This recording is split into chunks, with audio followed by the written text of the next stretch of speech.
What happens when two comedians sit down for what should be a lighthearted interview? But one question ignites a powder keg that explodes into the most intense confrontation late-night television has ever witnessed. Tonight, we're breaking down the moment Tim Allen walked onto Jimmy Kimmel's stage. And what started as playful banter turned into a fiery exchange that ended with security being called. This is the interview that had everyone talking. And you need to hear every single word that was said. Before we dive in, make sure you hit that subscribe button and drop a comment below telling me whose side you're on, because this one is going to divide people. Let's get into it. The applause was thunderous as Tim Allen walked onto the set, waving to the audience with that signature confident smile. Jimmy stood up from behind his desk, extending his hand for a shake that seemed warm enough. Though anyone paying close attention might have noticed the slight tension in his shoulders. They'd never been particularly close in the industry. But this was supposed to be professional, promotional, just another night of late-night comedy. Tim Allen, everybody, Jimmy said, gesturing for him to take a seat. Great to have you here, man. It's been a while. Tim settled into the chair, adjusting his jacket. Yeah, it has. Thanks for having me, Jimmy. Nice to be back on late night. So, you've got the new project coming out, Jimmy said, glancing at his cards. But before we get into that, I got to ask because everyone's been wondering. You've been pretty vocal lately about a lot of things. Social media, interviews, podcasts. You've got opinions, and you're not shy about sharing them. The audience chuckled, but there was an edge to it. Tim's smile remained, but his eyes sharpened just a fraction. Well, yeah. I mean, that's kind of what we do, right? We're comedians. We observe. We comment.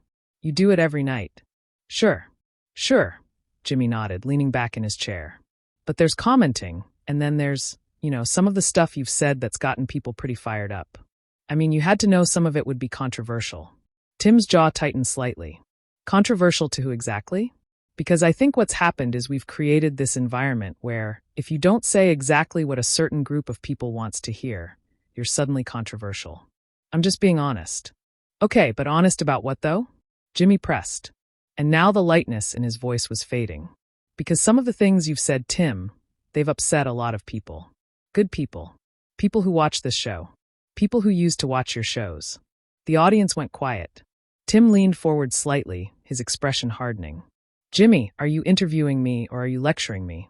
Because I came here to talk about my work, not to get a moral lesson from someone who makes Trump jokes for applause every single night. A collective gasp rippled through the studio. Jimmy's face flushed, and he set his cards down on the desk with a sharp tap. Whoa. Okay, so we're going there. That's fine. Let's go there. You think making jokes about the president is the same as what you've been doing? I think, Tim said, his voice rising, that you've built your entire show on a very specific political point of view, and you act like it's the only reasonable one. Meanwhile, half the country disagrees with you, and you just write them off as idiots. But when someone like me says something that doesn't fit your narrative, suddenly I'm the problem. Jimmy shook his head, his own frustration mounting. That's not what this is about, man. This is about you saying things that are hurtful, that are damaging. You've got a platform, and with that comes responsibility. Oh, here we go, Tim shot back, throwing his hands up. Responsibility? You mean the responsibility to think exactly like you do, to parrot the same talking points? I thought comedy was about pushing boundaries, about making people uncomfortable sometimes. Or does that only apply when you agree with the message? There's a difference between pushing boundaries and just being cruel, Jimmy said, his voice harder now. And some of the stuff you've said, Tim, it crosses a line. You know it does. Tim stood up, and the audience collectively held their breath. What line, Jimmy? The line you drew? Because I don't remember voting you the arbiter of what's acceptable. You sit here in your bubble, surrounded by people who think exactly like you do, and you've convinced yourself you're on the right side of everything. But you're not interested in dialogue. You're interested in compliance. Jimmy stood as well, his face red. That is not fair, and you know it. I have plenty of guests on this show with different viewpoints. Really? Tim challenged. Name one person you've had on recently who actually challenged your worldview. One person who made you uncomfortable. Because from where I'm standing, this whole thing is just an echo chamber. You're on the show right now, Jimmy shot back. And you're clearly making me uncomfortable. Does that count? Yeah, because you brought me on here to ambush me, Tim said, his voice sharp. You didn't want a conversation. You wanted a confession. You wanted me to come out here and apologize for not thinking the way you want me to think. The tension in the room was suffocating. The audience didn't know whether to applaud, boo, or stay silent. Jimmy took a breath, trying to steady himself. Tim, I brought you on because I thought we could have an actual discussion. But if you're just going to accuse me of setting you up, then maybe this wasn't a good idea. Maybe it wasn't, Tim agreed coldly. Jimmy gestured toward the chair, his voice strained, but trying to maintain control. Okay, look, sit down. Let's try to have an actual conversation here. Can we do that? Tim remained standing for a moment, clearly debating whether to walk off right then and there. Finally, with visible reluctance, he sat back down, though his posture was rigid, defensive. Fine, let's have a conversation. But that means you actually listen instead of just waiting for your turn to tell me why I'm wrong. I do listen, Jimmy insisted, sitting as well. But Tim, when you say things that diminish other people's experiences, when you mock things that really matter to people, what am I supposed to do? Just nod and smile. He shook his head slowly, disbelief flickering in his eyes. What I'm supposed to do, Tim countered, is pretend that everything is offensive now. That we can't make jokes about anything without someone claiming they're a victim. Comedy is dying, Jimmy. And it's dying because people like you are so terrified of offending anyone that you've neutered the whole art form. Jimmy leaned forward, his elbows on the desk, tension rising. That's such a cop-out, man. You can be funny without punching down. You can be edgy without being mean. Some of the best comedians out there right now are doing exactly that. Tim scoffed, shaking his head. Punching down, he repeated with a bitter laugh. That's the phrase everyone uses now, isn't it? As if there's some hierarchy we all agreed to. And I missed the memo. I make jokes about my observations, about absurdities I see in the world. If someone gets offended, that doesn't automatically mean I was wrong to say it. But who decides what's absurd? Jimmy pressed.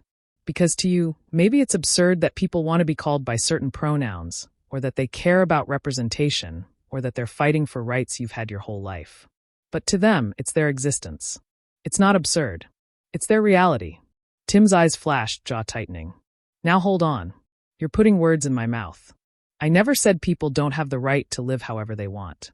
What I said is that I'm not going to be bullied into pretending that every single social movement is beyond criticism, that every cause is automatically righteous just because it's wrapped in the language of justice. Nobody's bullying you, Jimmy said, his voice rising again. You're one of the most successful people in this business. You've had hit shows, movies, you've made millions. You're not some victim being silenced. You have a platform bigger than most people could ever dream of. And yet here you are, Tim shot back, frustration boiling over, trying to shame me for using it. You can't have it both ways, Jimmy. Either I have the right to speak my mind or I don't. And what you're really saying is I have the right to speak my mind as long as I say what you approve of. The audience sat frozen, uneasy silence filling the room. Jimmy ran a hand through his hair, visibly frustrated. This is exhausting, man. This whole victim mentality thing. You act like you're being persecuted for having an opinion, but what's really happening is people are responding to your opinion with their own. That's how free speech works. You say something, people react. You don't get to say whatever you want and then cry foul when people call you out. Call me out. Tim's voice went cold. Is that what you call this? Because what I'm experiencing right now feels a lot more like a public shaming than a call-out. You invited me on your show under the pretense of promoting my work, and instead you've spent the entire time attacking my character. Jimmy shook his head firmly. I'm not attacking your character. I'm questioning your choices. There's a difference. And honestly, if you can't handle being questioned, then maybe you shouldn't be saying controversial things in the first place. There it is, Tim said, pointing at him. That's the threat, isn't it? Shut up or face the consequences. Say the approved things or get destroyed. That's not free speech, Jimmy. That's authoritarianism with a smile. Oh, come on, Jimmy said, exasperated. Authoritarianism? Really? You're comparing me asking you tough questions to authoritarianism. Do you hear yourself? I hear myself just fine, Tim replied, posture stiffening. What I'm hearing from you is the same thing I hear from everyone in this town. Conform or be cast out. Agree or be labeled. And the thing is, you don't even see it. You think you're the good guy in this scenario. You think you're on the right side of history, standing up for the marginalized, fighting the good fight. But you're just another enforcer, Jimmy. You're just another person making sure nobody steps out of line. Jimmy's face flushed with anger. You know what, Tim? I think you're so caught up in this narrative that you're some kind of rebel, some truth teller, that you've lost sight of the actual impact your words have. Real people are affected by the things you say. Real communities feel attacked when you dismiss their struggles as political correctness or whatever buzzword you're using this week. And real people agree with me, Tim countered. Millions of them. But you don't care about those people, do you? Because they don't fit your worldview. They're not the right kind of victims. They don't have the right opinions, so they don't count. That's not true, Jimmy said. But his voice wavered slightly. Isn't it? Tim challenged. When's the last time you had someone on this show who spoke for those people? When's the last time you gave airtime to a perspective that didn't align with your politics? You talk about diversity, but you only mean a certain kind. Diversity of appearance, sure, but diversity of thought, that's where you draw the line. Jimmy stood up again, patience gone. You know what? I'm done. I'm done with this conversation. You came here with an agenda, and nothing I say is going to change your mind. You want to play the victim. Fine. You want to act like you're being silenced while you're literally on national television? Go ahead. But I don't have to sit here and facilitate it. Tim stood as well, eyes sharp. Finally, something we agree on. I don't need to be here. I thought maybe we could have an actual exchange of ideas. But you're not interested in that. You're interested in being right. And that's the problem with all of this. It's not about understanding anymore. It's about winning.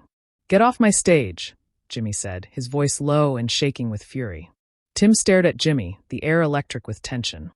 Excuse me? You heard me, Jimmy repeated, voice steadier but still crackling with anger. Get off my stage. This interview is over. Tim let out a sharp, humorless laugh. Your stage? That's interesting, Jimmy, because last I checked, this stage belongs to the network, the sponsors, and the audience. But sure, let's pretend it's your personal kingdom where you get to. Decide who's allowed to speak. I'm the host of this show, Jimmy fired back. And I have every right to end an interview when a guest is being disrespectful and turning this into a circus. Disrespectful? Tim's voice rose. I'm being disrespectful? You brought me here under false pretenses, ambushed me with accusations disguised as questions, and when I defended myself, suddenly I'm the bad guy. That's rich, Jimmy. That's really rich. The audience was shifting uncomfortably, some people pulling out their phones, clearly recording what was happening. Jimmy noticed and seemed to become more aware of just how badly this was spiraling. Look, Tim, I think we both need to take a breath here. This got out of hand. Oh, now you want to de-escalate, Tim said incredulously. Now that you've made your point. Now that you've painted me as the villain in front of your audience. Now you want to be reasonable. No, I don't think so. You wanted this conversation, so let's finish it. Jimmy's jaw clenched. Fine, let's finish it. You want to know what I really think? I think you're scared. I think the world is changing and you don't like it because it doesn't center you anymore. It doesn't prioritize your comfort, your perspective, and instead of growing, instead of listening and learning, you've decided to dig your heels in and act like everyone else is crazy. Tim's face darkened. You don't know anything about what I'm scared of. You don't know anything about me, Jimmy. You know the version of me that fits your narrative. The out-of-touch conservative comedian who won't get with the program. But I've been doing this longer than you. I've seen trends come and go. I've watched comedy evolve and devolve. And what I'm watching now isn't evolution. It's cowardice. Cowardice, Jimmy repeated flatly. Caring about other people is cowardice? No, Tim said sharply. Pretending to care so you can look good is cowardice. Virtue signaling while you live in your mansion and lecture everyone else about morality is cowardice. You want to talk about punching down? How about a millionaire talk show host telling working class people what they should think and how they should feel? How about that for punching down? Jimmy's face went pale then flushed again. That is not what I do. It's exactly what you do, Tim insisted. Every single night. You sit here in your bubble, surrounded by writers who think like you, an audience that cheers for you, and you've convinced yourself that you're speaking truth to power. But you are the power, Jimmy. You and everyone like you. You run this industry. You decide what's acceptable. And anyone who doesn't fall in line gets destroyed. If you feel destroyed, that's on you, Jimmy said coldly. Nobody forced you to say the things you said. Nobody made you double down when people expressed hurt. You made those choices. Own them. I do own them, Tim shot back. That's the difference between us. I stand by what I say, even when it's unpopular, even when it costs me. But you only say things that you know will get applause. You only take stances that are safe. You're not brave, Jimmy. You're calculating. The words hung in the air like a grenade. Jimmy's hands were shaking slightly. Whether from anger or adrenaline, it was hard to tell. You need to leave right now. This is done. I'm not going anywhere until I'm finished, Tim said, his voice hard as steel. You wanted to have this conversation on your terms, but now we're having it on mine. You want to talk about impact? Let's talk about the impact of creating a culture where people are afraid to speak their minds, where comedians have to run every joke through a political filter before they tell it, where one wrong word can end a career. That's the world you're helping to build, Jimmy, and you're proud of it. Jimmy's voice dropped to almost a whisper, but it was laced with fury. Get out now, or I'm calling security. Tim stared at him, and for a moment it seemed like he might refuse. The audience was frozen, watching this showdown with a mixture of shock and fascination. Finally, Tim took a step back, his expression one of disgusted resignation. You know what? I feel sorry for you. I really do. Because you actually believe you're doing the right thing. You think you're making the world better, but all you're doing is making it smaller, more afraid, more divided. Security, Jimmy called out, his voice cracking slightly. Two large men in black shirts began making their way onto the stage from the wings. Tim held up his hands, backing away. Don't worry, I'm leaving. But let me leave you with this, Jimmy. One day, the line you're drawing is going to move. One day you're going to say something or think something or believe something that doesn't align with whatever the new standard is. And when that happens, when you're the one being judged and found wanting, remember this moment. Remember how it felt to be so certain you were right. The security guards reached Tim's side, but he was already walking toward the exit on his own. Jimmy stood behind his desk, his chest heaving, his face a mask of conflicting emotions. The audience didn't know whether to clap or stay silent. A few people started applauding, but it was scattered and uncertain, quickly dying out. Tim reached the edge of the stage, then turned back one last time. And for the record, I came here in good faith. I came here thinking we could disagree like adults. But you couldn't handle that. You couldn't handle someone not bowing to your worldview. So yeah, maybe I am off your stage, but I'm not wrong. With that, he walked off, disappearing into the wings. The camera caught Jimmy's face, a complicated mix of anger, vindication, and something that might have been doubt. He looked at the audience, then at the camera, clearly struggling to find words. We'll be right back, he finally managed, and the show cut to commercial. The clip would be everywhere within hours. Social media would explode with opinions, think pieces, and hot takes. Some would say Tim was out of line, that he'd shown his true colors. Others would say he'd exposed the hypocrisy of late-night television. But everyone would be talking about it. Everyone would have an opinion, and that perhaps was the only thing both men might have agreed on. If they'd still been speaking. So, what do you think? Was Tim Allen right to push back the way he did? Or did he cross a line? Drop your thoughts in the comments below, and make sure you subscribe, because we're going to keep breaking down the biggest moments in entertainment. And here's the question I want you to answer. Whose side are you on in this clash? Tim's or Jimmy's?